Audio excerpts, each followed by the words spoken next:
Hello folks, welcome to Netcruzer RC. We're going to try out some new electronics today for my Truggy, my 8-scale E-Truggy. This is a Tekno ET48 2.0 that you've seen me race a couple times, and I've alluded to the fact that this has a HobbyKing system in it that came to me used. It had some wiring with some connectors that have some issues that I would like to upgrade. HobbyKing reached out to me and they said, hey, we have a new set of racing electronics. Would you like to try them? I said, absolutely, send them over. This is not a sponsored video. They have not paid for this review. They want my honest opinions of what I think of these products. So I chose the electronics for an 8-scale Truggy. HobbyKing has been around for a long time, since nearly as long as I've been in the RC hobby. And they've now come out with a TrackStar series of electronics, and this is their new generation. Alright, I've been a HobbyKing racer for many years. For the past decade or so, I've been primarily all HobbyKing unless a Tekno system came into me. I would say the top two electronic racing series of electronics over the past decade has been HobbyKing and Tekno. Now recently there's been a real strong push by Coyote, and also now HobbyKing is also pushing to get in a little bit more of the mind share of a racer. Now I don't know of any pro race drivers that have signed up for this program, or even if there is a racing program, but really this is probably going to be a ideal budget option if you're looking for some race quality electronics. And I don't know what I'm going to find once we get into here of how much programmability there is. We're going to see if it's on par with what I'm used to with a higher end HobbyKing pro level racing system once we get into these new HobbyKing TrackStar systems. So this is the HobbyKing TrackStar TS200, and this is a big 8-scale ESC. This is their biggest 8-scale ESC. And we'll go over some of the specifications that are on this box so you can see here some of the product specs. I'm not going to read them all out. Design-wise, you'll see that this ESC looks almost identical case-wise to the Team Coyote. I'm not aware that they are actually the same company or anything. I think they just have hired the same OEM manufacturer to make the cases, because besides the color difference, these new TrackStar systems by HobbyKing look nearly identical to the Coyotes except for the color. Anyway, we will get into them and we will see what they're like. But I'm going to say that this is its own unique thing. Open this up and take a look at it. I'm also out here in the garage because I expect I'm going to have to do some soldering just based on the picture that's on here. I'm going to have to do soldering either way. Hopefully I don't have to do double point soldering, but I think I'm going to have to. So we're going to find out when we open this package if does it truly need to have all the wiring soldered onto the speed control as well as on the motor, or is it going to give me leads off of here and I just get to plug it into the motor? I have a feeling it's going to be like how it's pictured. This is now twice the work of what I'm used to. Usually on all of the HobbyKing systems, they come pre-wired with nice wires coming off at a reasonable distance that you can cut back, and then it cuts your soldering and wiring job in half to a quarter of the work because you don't have to find the wire, do all that stuff. Downside is you don't get to choose the grade of wire you put on. We're going to find out once we open this what that's like. Here's the motor we're putting in, a 2200 kV 4268 can motor, and here's the specifications on that.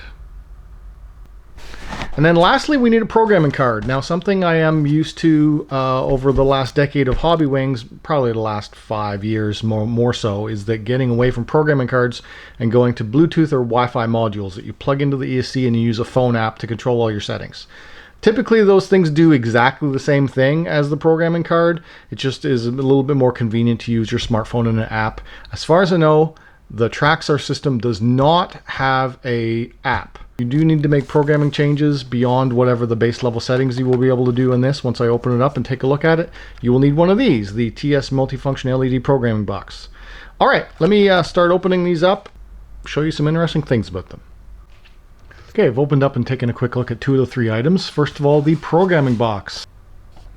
This is for the Turnigy TrackStar, and this is actually one of the nicer programming units I've ever seen. It has a LiPo checker on the one side, up to 8 cells, and on the other side you have a USB-C, your typical ESC settings, as well as another one for external power. The USB-C port will be for firmware updates and the like, and then you have 4 control buttons to go through all the modes. The motor. Motor 2200 kV, 4268, censored, brushless. Looks like your standard 8 scale type of motor. Beautiful design, actually. I really like the color and all of the shape of it. It has a strong magnet.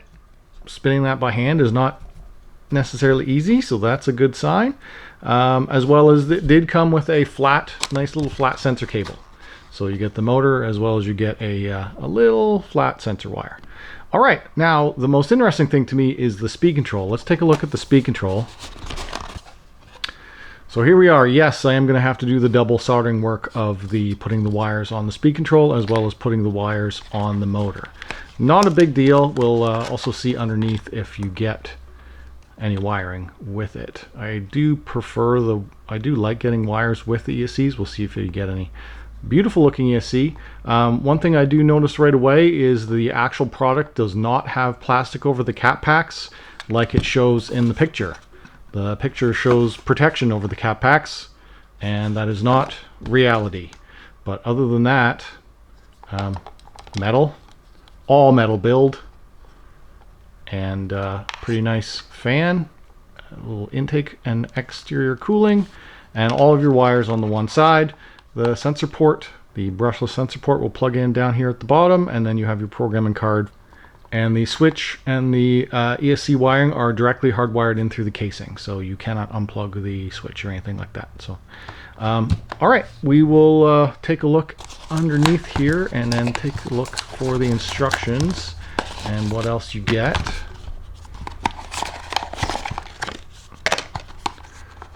Big book of instructions. I see wires. Okay, so you get the wiring that you need. It's a little stiff. Not the nice wet noodles, that's for sure, but it'll do. And what's this? Heat shrink. Get a 10 gauge wire, 4 blacks, 1 red. You also get a long, stiff sensor wire for running censored brushless motors in case your motor didn't have it already. This was a nicer, flat, more premium sensor wire that comes with the motor. It's surprising that from the same company they're so different. One is shielded and round, the other one is flat and a little bit easier to manage and shorter. As well as you get this and the book, and we will certainly need to read through the book and see all of the things that it can do. Something very important when you're setting up a new ESC is how do you calibrate it. The switch does not have a set button, so it is a sequence that you need to learn on how to program it, and this is it. Turn it on, which is the quick press, hold for 5 seconds, it goes into calibration mode, then you set your neutral point, then you set full throttle, then you set full brake. All right, let's get into the what programming options do I have. All right, now we need to see what can it do. So it has a forward brack running mode. These are all of the options: max reverse, voltage cutoff, thermal protection. This is all standard stuff.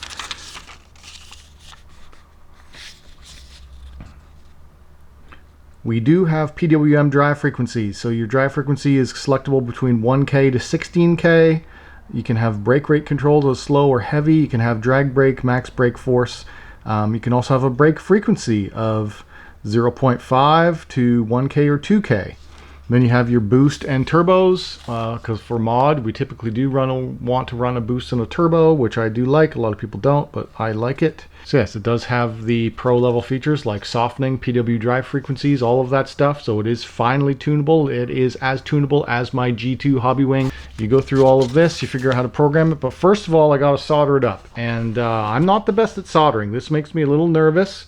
You do have pre-tinned wires if you do want to use the wires they come with. They're pretty stiff, but I think I am going to use them to give you the experience of what it's like.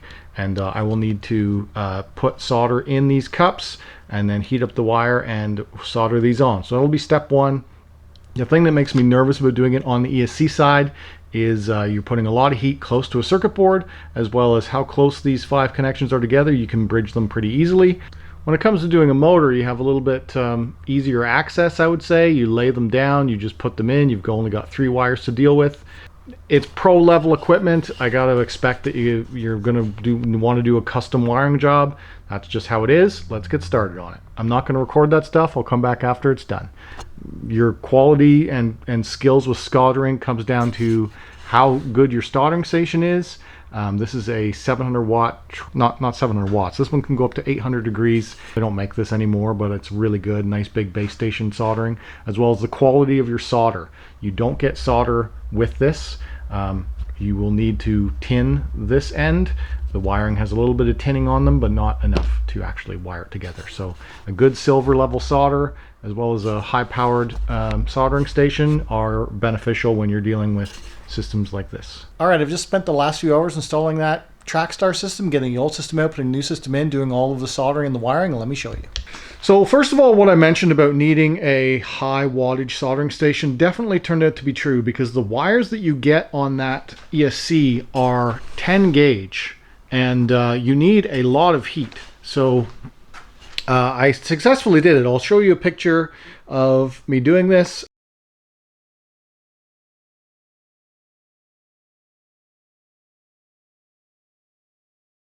But I did do it all properly with the heat shrink. I chose to put the heat shrink all on the bottom instead of on the other ends. We'll talk about that in a minute. That all went pretty well. I did bridge one connection accidentally with my soldering tip because I'm using a pretty blunt tipped soldering iron.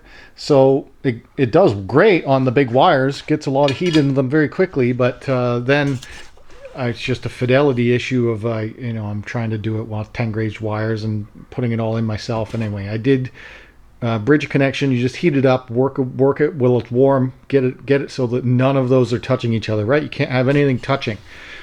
So that worked out okay.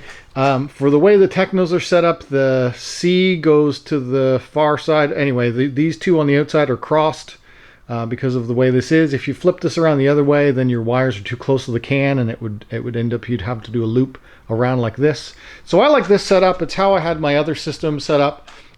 I chose to go up, because this is a Truggy, I had more vertical space, so I chose to go up a little bit higher than maybe necessary.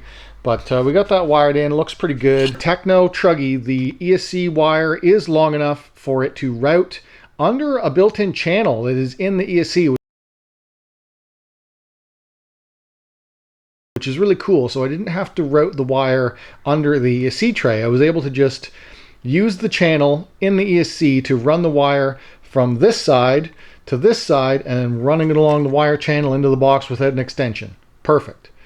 The power switch I just put on its side right here, and again, its wire is going out this side under the ESC in the channel, out here stuck on the side, and then the extra is kind of just jammed in here a little bit under the sensor wire. The sensor wire comes out of the top and into your motor on the end bell. And then you've got your 3 connections on the motor. These 3 connections, I also, we're working with 10 gauge wire. It's still a little bit close for comfort there. Nothing's touching, but it would be easy to make a mistake and bridge that. So just be careful when you're wiring this together to do it properly, do it right. Make sure you get it all in there where it's supposed to go. These connections, the bullet connections, I chose to make these with the bullets to the rear because I have had issues in prior years racing. If you have your bullets in the front, the most likely way that you crash is a hard nose down landing. If you have the bullets in the front, all of the electronics are in the front of the battery here. The sensor wire, the bullets, everything is in the front, and then you get a real hard jolt to the front. So if you have your bullets in the rear, it's a little bit of a better force where it's pushing the bullets into the battery instead of out of the battery on a big crash. So that's why I run the longer leads with the bullets to the back now when I wire up a new system. The only real defect, not even a defect, but the only thing that I really don't like is how much bare wire is exposed on my positive lead. That's my fault, because I cut the sheathing back a little bit too much, as well as these are the new 1UP lockdown connectors, and you have an extremely shallow point of soldering there. That little brass that you see sticking out from the side is where you're supposed to solder from. That's all they give you. If they revise this, I would like to see that be bigger. So these are the new 1UP lockdown connectors. They're Pretty slick, pretty fancy. I won these at a race last year. It allows you to have them loose for in and out, but then you put them in and you lock it down, and now they cannot come out. They get extremely tight. You can if you reef on it, but yeah, they get extremely tight. Pretty cool. I do like that. But again, a 10 gauge wire into a 1-up lockdown. It didn't say that you're not supposed to, but that is definitely the limit of as far as you would ever want to go for wire gauge in that. It is this here, the lockdown adjustable bullet plugs. There's a part number. Pretty slick. I think they could revise it to make it a little bit more user-friendly, as the collar thing, all what you're seeing there in that picture, that is 3 pieces.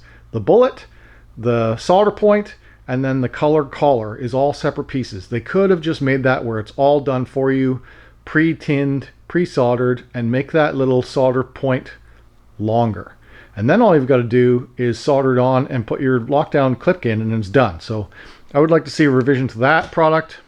TS200 and 2200 kV motor. It is operational. It is working well. Out of the box, it comes set to forward and brake only, and the brake is extremely strong. I'm going to tune it. So we're going to hook up the programming box. If you buy a system like this, you definitely want to get a programming box that lets you access all of the fancy pro level racing features. You definitely want that. So get a programming box. We're going to plug it in now and go through the settings. Just a couple other quick things about this install before I forget and get into the programming. For hooking up the motor, the reason why these wires are on this a bit of an angle here is because of the way that they have designed the front end bell of this motor for having the big M4 and M3 size screws. So the motor plate of the Tekno is using M3s, and I had to clock the motor different from the Hobby Wing to get it to work like that. You typically don't want to clock it towards the spinning drive shaft, so I pointed it to this way. You could go either way. You could have this angle this way or this angle this way. I prefer to have it this way. That was really the only weird thing about the motor. Other than that, it's exactly the same as any other motor, and many motors are like that, so it's not even a problem. Anyway, I've never been a super aesthetic pro looking racer, even though I can do pretty well and get myself on podium sometimes. My machines have never been about aesthetics over function. It's about function over aesthetics. So we are going to now get into programming it so that it works better. Let's power it on. Also, I've also done the calibration already. Calibration is hold the button for 5 seconds to turn it on until you hear a long beep, and then neutral, press, full throttle, press while you're holding full throttle, full brake, press this button while you're holding full brake, and then it's calibrated. So that's how you program any radio to a new ESC. Each ESC has a slightly different procedure for that, and what order comes first on what it wants, neutral, forward, and full brake. That's how you calibrate an ESC. Let's power this on. To press OK. Firmware, running mode, forward brake. First time going through it. So this is how you change your item. This is how you press enter. This is how you go up and down in values. So we're going to go through it right now.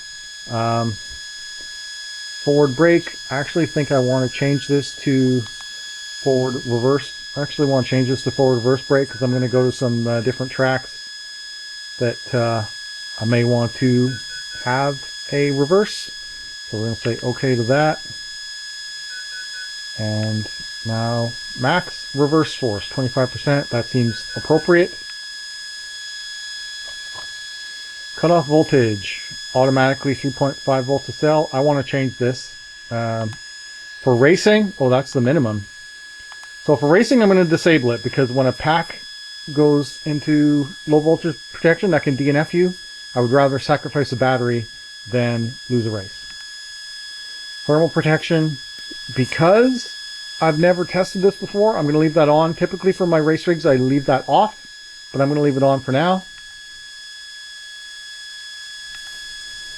Back voltage. This one I do want to increase to 7.4. Those are the only options you have, is 6 or 7.4. There's no granular control. As well as we've noticed these new generation 2024 plus ESCs don't do 8.4 anymore. They all cap it at 7.4.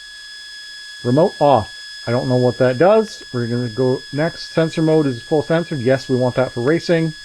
Motor rotation, I already checked it. It is going the correct way. If it's wrong, you can change it. Phase AC swap, we're going to leave that default. Punch point, 30%. We're going to leave that at default till I try it. Punch rate start, we're going to leave that at default till I try it. These ones, you do need to like drive it to feel how you like it. I'm going to leave most of that stuff. Really, I just want to dial down the brake. I want to make sure that throttle force is at 3%, coast is at 0, softening is at 0. So this is how you can increase your softening if you want to.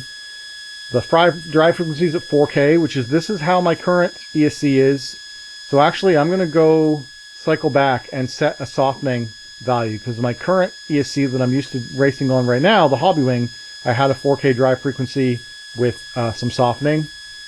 Brake control is heavy, so I want to change this to brake control slowly. That's kind of an interesting way to say that. Whoops. Oh, I didn't save it because I pressed the wrong button. Drag brake is at 0. Max brake force 100%. That was highly noticeable on my initial test on the bench. No race car. Typically 8-scale race cars, you don't want the brake force at 100%. So I am definitely going to dial that down to probably 50% to start. And then I'll dial it up from there if I need more or less. Okay, initial brake is drag brake. Brake rate add 10. Brake frequency is at 2K. Typically, I like a 1K brake frequency. We'll try it at what it recommends. A 2K brake frequency. And then boost and turbo. Typically, I do like to run a 10-degree boost and a 10-degree turbo. So I'm going to dial that in right now. And start K, boost start K RPM. We'll leave that at default. Boost end RPM, we'll leave that at default. Boost control automatic, we'll leave it default. Now turbo, I want to add a little bit of turbo too.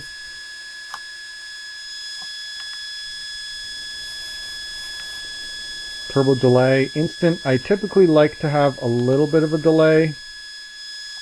So we're going to do that. Turbo is when you get extra boost on top of going full throttle. Boost adds timing during RPM. Turbo adds timing at the very end when you're full throttle. Turbo add rate, 15 degrees per 0.1 seconds. That's fine. We're only going up 10 degrees. And ramp down is, again, fast but good enough. And then restore default. So I'm going to now cycle through a round as I am on custom timing. And then it gives me a motor temp. ESC temp. Max RPM is 50,000 RPM. Minimum voltage, 14.8. Running mode. Now we're back to running mode. So now I'm just going to go through and make sure I actually saved all the things that I wanted. And then we'll bench test it. Okay, check this out. Now, since I'm doing a review, I want to give my opinions. The fan never stops. The fan is running all the time, even at idle. That's a little annoying. Some of the fancier HobbyWing systems only runs the fan when the ESC gets hot. But watch what happens when I change the back voltage. We're going to go from 6 up to 7.4. I forgot to save it last time. Now I'm going to save it. It ramps up the fan speed as soon as the back voltage change. That makes sense that it does that, but I've never noticed that while programming any other speed control. Probably because the fans are off while I'm usually programming them. Anyway, so yeah, back voltage is applying that power everywhere. So make sure that all of the components that are in your system can handle the 7.4 volts before you change things like that. All right, I've just finished up my programming, and one thing I just wanted to show you is that the programming port does come with a little dust cover thing to go over these pins. Not necessarily that you actually end up putting it back on. I will try, but I imagine this will get lost over time. And this is the fan control, which I don't necessarily like that type of fan connection either. Why would they put the smallest plug on their nice big ESC? I prefer the normal style fan connections that are like a JST or your standard receiver pin. So that's also the little mini fan plug. So yeah, so far so good. Let's bench test it now. So that's the power on, indicating 4S. And now we're at up to 7.4 volts now. The first time But the servo now has high voltage, so again, make sure that your servo can handle it before you dial that up. A big 8-scale system can, for sure. Well, based on, I have a ProTech high voltage servo in here. It can handle it. And I didn't necessarily change the drive too much, but I am adding boost and turbo now. Just want to make sure it seems okay. And I have now a 50% brake and a softened brake rate, which seems better. Before it would almost throw itself off the bench yeah, that seems better. Before, if I had have done that on the bench, it would have like jumped itself right off the bench. So yeah, there we go. Yeah, so the only control that I'm not used to is it has a brake rate control, which is either heavy or slowly. I've set it for slowly. 2K braking, 50% braking, brake control slowly. I might need to change that. That's a little too soft on brake. I'm used to a 1K brake drive frequency, and I don't remember my ratios anyway. I know by feel that's a little bit too tame a brake, so I'll dial it back up a bit, and then we'll go try it on track. But I think this video's gone on for long enough. Me doing the unboxing, the install, getting it wired up, doing the initial program, and getting it tested. So I'm going to end this video here, and then we will do a track test with it during my racing. Okay? So if you enjoyed the video, hit that like button. If you're not subscribed, if you want to talk to me, leave a comment down below. As always, thanks for watching. Thanks for HobbyKing for sending out this system for review, and we will race it and see if it stays.